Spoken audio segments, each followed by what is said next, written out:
This episode is brought to you in partnership with the City of Cape Town.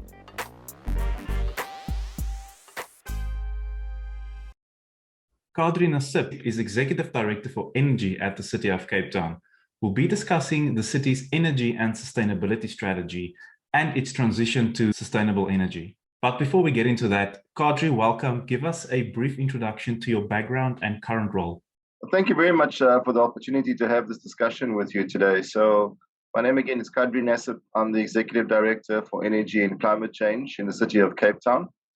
Very exciting portfolio simply because the city is one of the most progressive in the country when it comes to the direction it wants to take with both energy and climate change. So my background is mainly on the engineering side, and I come out of Eskom originally, but at the same time, I've spent extensive periods of time in national government and then also as CEO of the National Energy Development Institute, SENEDI. So looking at the current state of the sector, what are the major challenges that you face and also the impacts of the pandemic, and how is the city managing it? Well, at the moment, we're facing multiple shocks within the system as a whole. So particularly if you look at the prolonged drought that was experienced, probably the worst in terms of recorded history. We've experienced both the effects of the drought, and then coupled to that, of course, has been the impact of load shedding, which has been a constant issue for us since 2007 when it first materialized. Over and above that, of course, over the last year and a bit, we've seen the impact of COVID. And I don't think we have a firm grasp as yet on the full economic impact of the pandemic. However, we are seeing it in our system, particularly as the future of work is starting to emerge. So new patterns are, in fact, starting to materialize. But it is important to note that it has an impact in terms of the availability of power. We've seen that in terms of critical resources that are required to keep the system going. So particularly for us as a distributor, we've seen that the distribution network has become vulnerable, particularly as the staff that are most vulnerable to the pandemic, particularly those with comorbidities, have had to be treated slightly differently to ensure less exposure.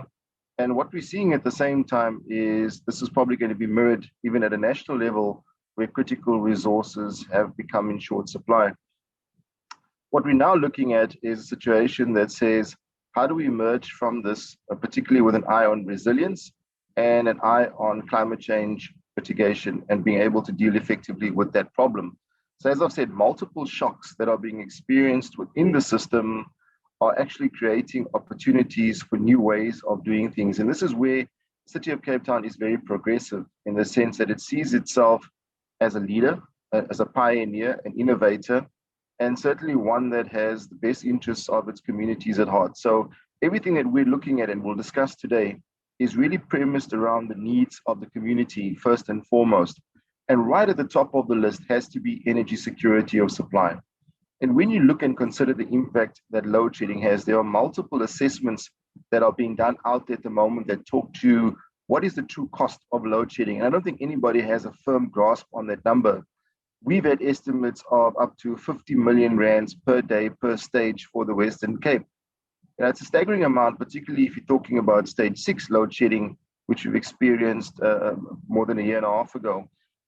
If that is the case, then you can appreciate that particularly for a city and a province the size of Cape Town and the Western Cape, load shedding has a material impact on its economic viability.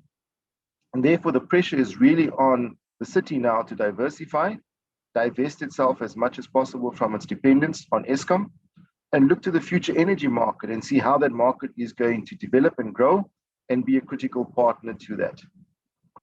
Sticking with some challenges for now, what are some of the major challenges that is currently in the way for the City of Cape Town to be energy efficient or self-sustaining with regards to, the whole load shedding issue with Eskom? I think the biggest challenge we're facing is the implementation of a procurement program that looks to opening up the market to the private sector, and the disjuncture that exists between ourselves and national government in respect of the way in which this should be done. So it's the subject of a much publicized court case that we actually went to court during the last year, approached the High Court in the North Gauteng High Court to ask for a declaratory order that would allow the city to go and test the market and to see if we could procure power up to at least 300 megawatts initially, but hopefully expanding on that to just build that kind of resilience to load shedding, but also to create an open and fair and competitive marketplace for electricity supply. We met a lot of resistance in that process, and that forced us to go to court. The outcome of the court case was, of course, just to push us back to the table in terms of continuing with the discussions. I must say that we are now starting to talk more and more to the department officials, but I think the true test will come once we are ready to submit the feasibility study and when we request a Section 34 determination in terms of the Electricity Regulation Act. So that is going to be the true test. I mean, now that they've gazetted the regulations governing the procurement of power, particularly by local governments, it's going to be an important test for the entire country to see how quickly does the minister respond and what is the nature of that response in turn. So that's probably our biggest holdup. I mean, we are ready to go to market right now. We can literally, at a push of a button, push out an RFP to the market and say, right, we're open, we're ready for business. Please submit your proposal so that we can start looking at procuring power from that. Another challenge that we have is, of course, the building up of an integrated resource plan at city level. Currently, as you well know, the IRP is built up at national level. It's then released effectively for comment and it's out there. What you should have is an IRP that is built from the ground up. So that looks at the needs of cities and towns, and that is then aggregated up, and then the gaps effectively are filled by an ESCOM in a national context. That's really the way in which an IRP should be undertaken in the country. So in our case, what we're advocating for, and actually what we are proceeding with, is the development of a city-level IRP. That's what we're terming it, city-level IRP. And that city-level IRP is going to be produced by the CSIR. So they're a credible, independent body, no commercial ties. So it's a very credible piece of work that will be done by the CSIR. And what that will be used for is also to inform us in terms of the types of technologies that we're after, in terms of our own energy mix, and the concomitant pricing signals that should go with that energy choice. So this is really the kind of signals that we hope to push out to the marketplace, just to guide them as well.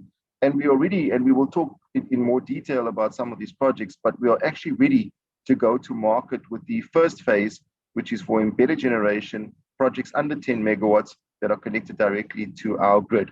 And that we're ready to push the button on in the course of the next month or so. So clearly not all doom and gloom, and definitely success stories. Are there any other success stories worth mentioning?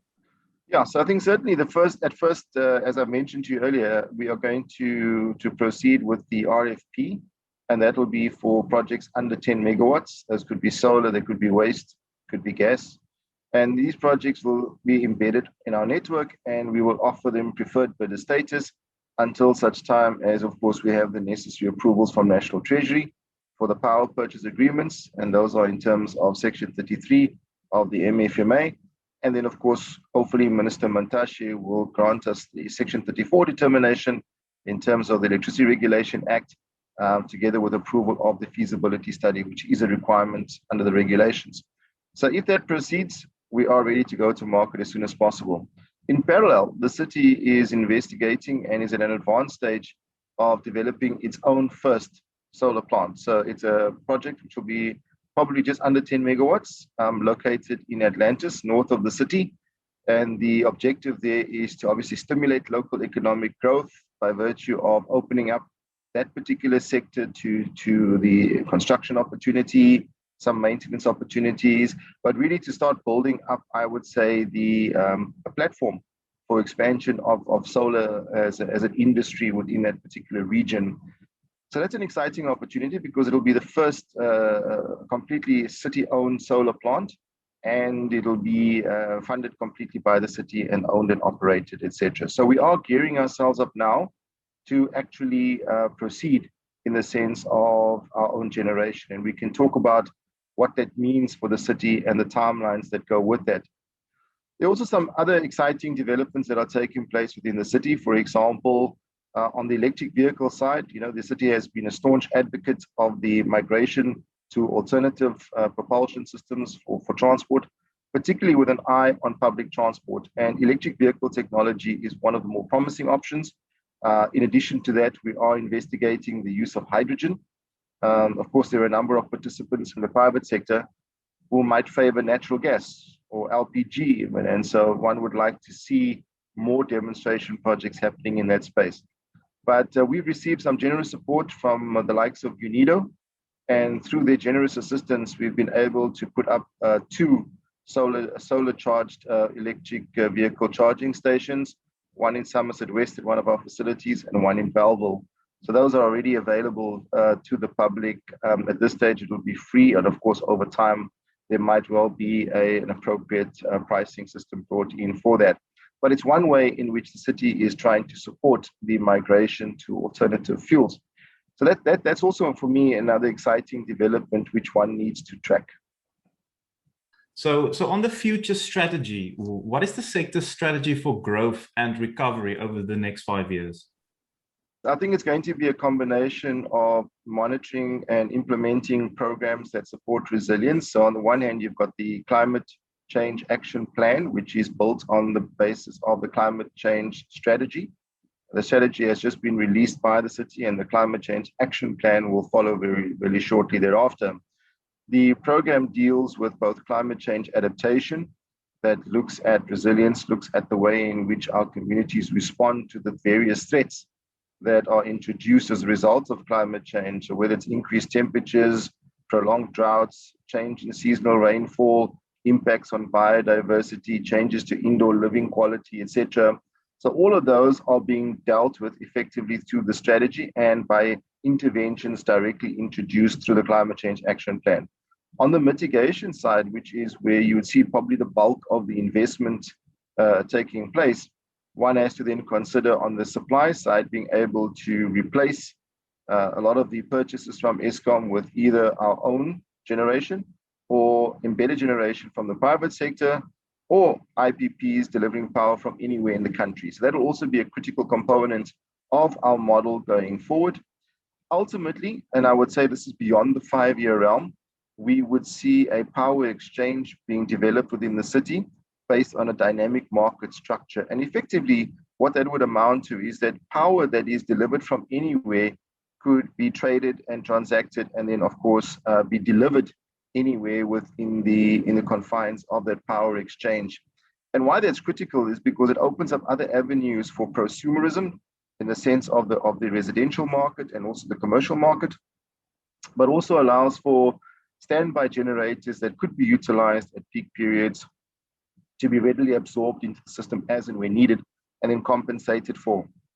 Once electric vehicle technologies become more prevalent, I think we'll start to see more and more incidences where we start using electric vehicles to discharge their power during peak periods back into the grid and then allowing them to recharge at off-peak periods. So effectively a large utility scale virtual storage system built up around electric vehicle technology. So that's really part of the strategy going slightly beyond the 5-year term.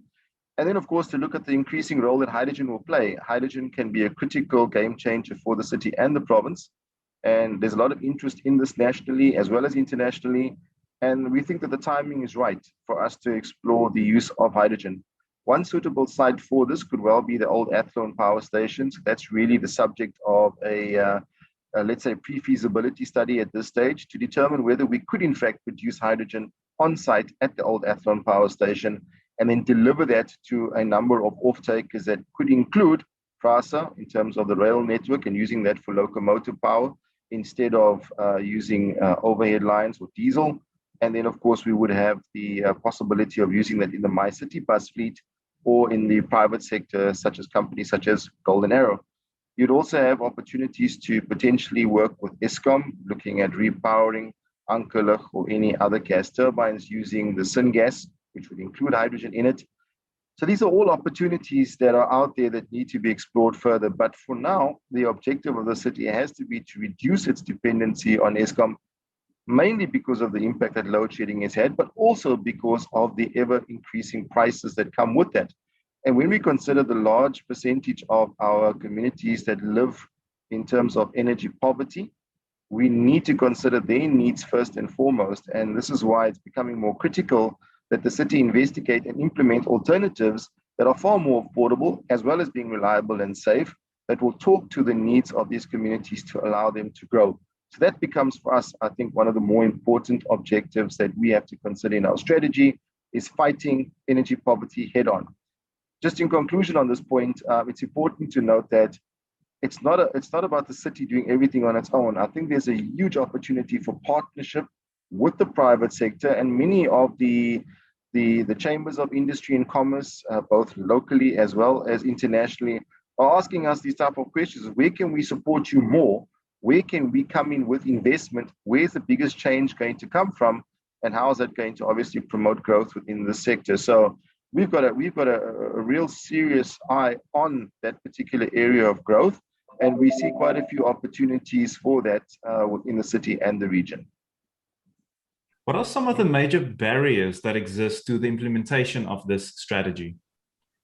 Well, I think timing is our biggest enemy at this point. You know, within local government, we are a tightly regulated and legislated entity within the spheres of government. And what that means is that, you know, even though we have expectations of being able to mitigate and reduce our dependency on Eskom within a very short period of time, the reality is somewhat different. And it is largely governed by the prescripts of, let's say, the MFMA that will really talk to the supply chain management processes that have to be followed, the approvals that are required by National Treasury, for example, the Section 33 approvals I spoke about earlier. And those are required in order for us to enter into long-term power purchase agreements that extend beyond the mandated and legislated 3-year period. So you would need that in place. There might well be an issue around securitization of loans, particularly around own generation, and National Treasury as a rule does not provide guarantees to local government for good reasons. And the question then would be how are those loans going to be secured without any sovereign guarantees in place? So that has to be considered in the course of proceeding along this line. So as I said, procurement will take some time. Then, of course, projects themselves will take some time to reach financial closure, and then for actual construction and commissioning. So realistically speaking, you know, you're looking at about 3 to 4 years before you actually see any technology being commissioned on the grid or elsewhere that feeds into our networks. That's a main consideration.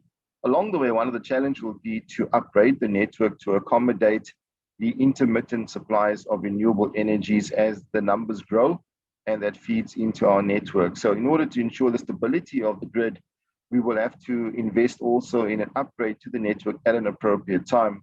Coupled to that, of course, would be the challenge around proper metering. And now we're talking specifically to residential consumers, where if we are to pursue the market around prosumerism, we will need to have more and more smart meters in place. And the investment that comes with that will have to be ensured and actually implemented as required. So that will be an issue. But I think the biggest challenge I've already spoken about, which is getting the approval from national government, particularly the Minister of Mineral Resources and Energy, to allow us to proceed. And that means the Section 34 determination. It means the approval of that feasibility study. On the positive side, we think that with the projects that are below 10 megawatts will no longer require a license as per the current proposal via the regulator. We think that will be an important stimulus for the market, and we would actually advocate for far more than that. Up to 50 megawatts for us would be an ideal size that we would like to see not requiring licenses. Bearing in mind the stringent set of conditions that have to be met in order to connect to the grid in any case. So those are there. The grid code makes provision for that. So therefore, and our licensing conditions, by the way. So it really is already a very tightly regulated space. So requiring this license for projects below 10 megawatts and 50 megawatts does not actually make sense in the confines of a tightly regulated space. So we would like to see that being relaxed a bit, because it does present a challenge, particularly for the larger projects that are out there, and there are many. We've had numerous sessions with IPPs in which they've told us categorically that they have well over 4 gigawatts of power that is available to us, not in the city of Cape Town, but certainly around on the fringes and outside of our borders. And that power could be fed in within a relatively short period of time. So there are opportunities out there. The question is, how can national government help us to unlock that And that will be the key challenge. You spoke earlier on the importance of collaboration between public and private sector. How is the sector, the energy sector at the City of Cape Town, currently collaborating with all stakeholders in the industry? So, I mean, there's various ways in which collaboration is taking place. I mean, let's start with climate change, adaptation, and mitigation. So we've just launched a campaign now in the media, and it's termed Let's Act for a Stronger Cape Town. And the whole premise behind this campaign is really to pull together the private sector, the civic organizations, NGOs, the public at large, to say we all have a role to play, whether it's in adaptation or in mitigation, whether it's energy saving, water saving, improving our own indoor air quality, saving water in the form of reuse of grey water, etc., or whether it's on the energy side, looking at alternative power solutions for our homes, converting to LED lighting, etc. All of those interventions can be done quite easily within the context of the home. But obviously within the private sector itself, there are financing opportunities, and there are many entrepreneurs out there and corporations that are now starting to play a role, or think they can play a role in terms of alternative mobility. So, one of my areas of concern is the amount of investment in the form of subsidies that goes into public transport nationally as well as locally and provincially.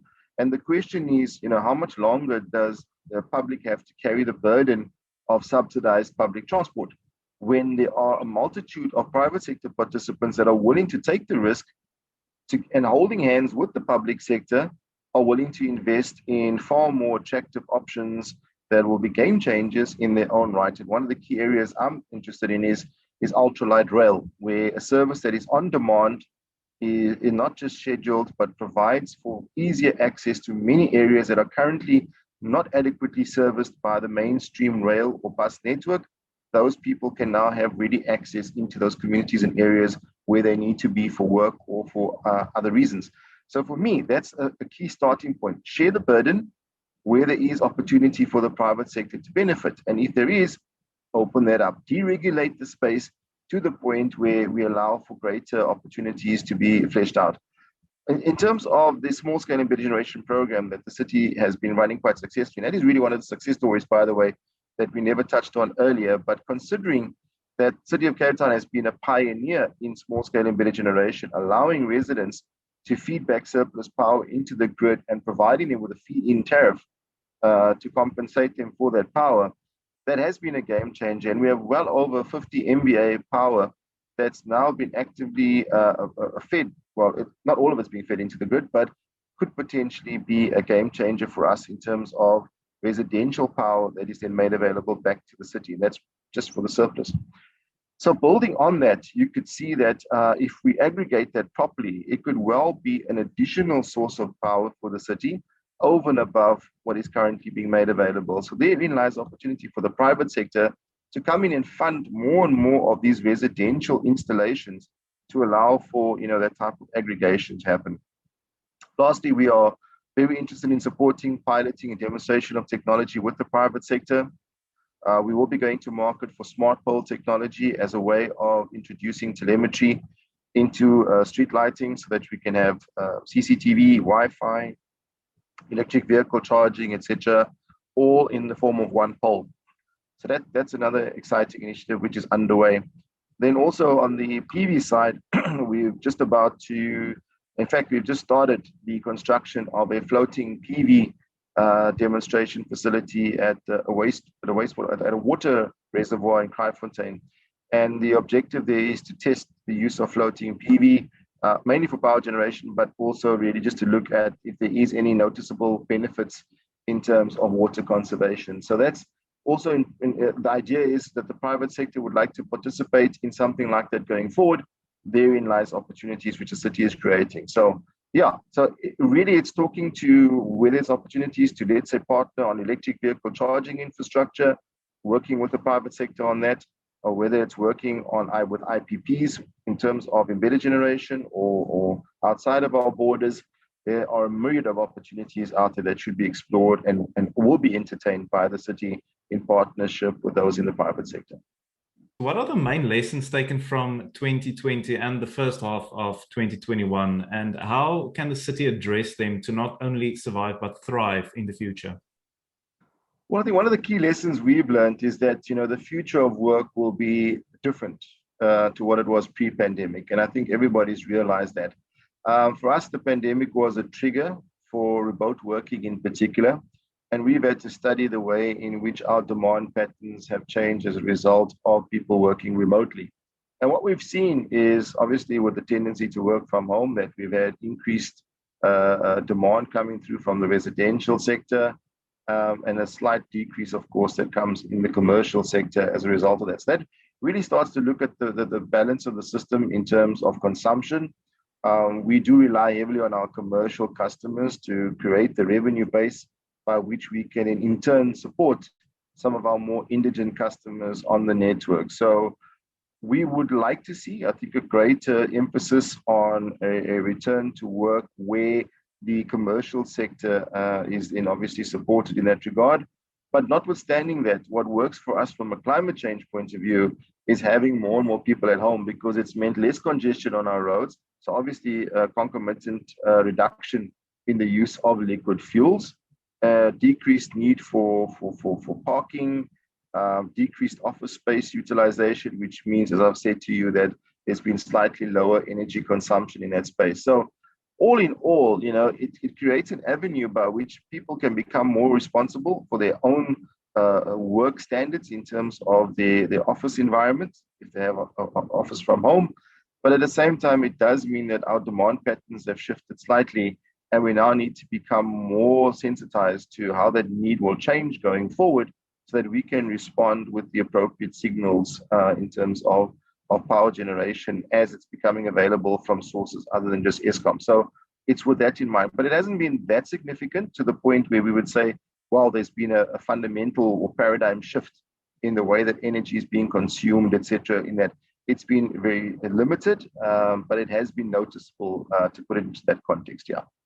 Fast forward 50 years from now, what is your vision of the energy and sustainability sector in the city of Cape Town? What are you hoping to see in 50 years? Well, certainly, I would like to see hydrogen being one of the key energy types that are being used within the city. I think as we move into that space of prosumerism, I think more and more you're going to find that distributed generation and distributed resources as a whole, they start to play more of a significant role. So the notion of having centralized utilities, I think, will die out within the next 20 to 30 years in any event. So we will be left with a lot more decentralized approach. As we empower communities more and more, you're going to find possibly aggregated solar systems within smaller community settings, community owned and led, but more standalone type systems being developed and utilized by individual households. So yes, still a dynamic market system in which power can be traded as and when required. But I was saying more and more independence and more emphasis being placed on individual and distributed supplies than we currently have. In terms of technology choices, we know that the solar market will continue to grow, so that will be prevalent. Within the solar space, you might have small changes to technology, even though at the moment it's dominated by mono and polycrystalline silicon-based technology. But then, of course, where you will see probably the biggest growth will be in storage. As the storage market develops and the technology choices become more mature, suddenly I think you'll start to see that storage becomes more and more of an attractive option, and particularly around capacitors as we look towards supercapacitors and the role that they can play. So I can see that there's going to be, over the next 5 to 10 years, a rapid growth in the storage space, and then it'll probably mature out once we have a good feel for what it can deliver. Well, within the sector, nuclear is always going to be an option, despite the environmental concerns that are still out there. As the technology matures in other parts of the world, it's inevitable that we might be exposed to it. And then the question will purely come down to the economics of it, hopefully. At the end of the day, if the safety issues are dealt with and spent fuel storage in particular, then of course it makes it slightly more attractive in any case. But I think the jury's still out as to the long-term role that nuclear will play, particularly around fusion-based technology.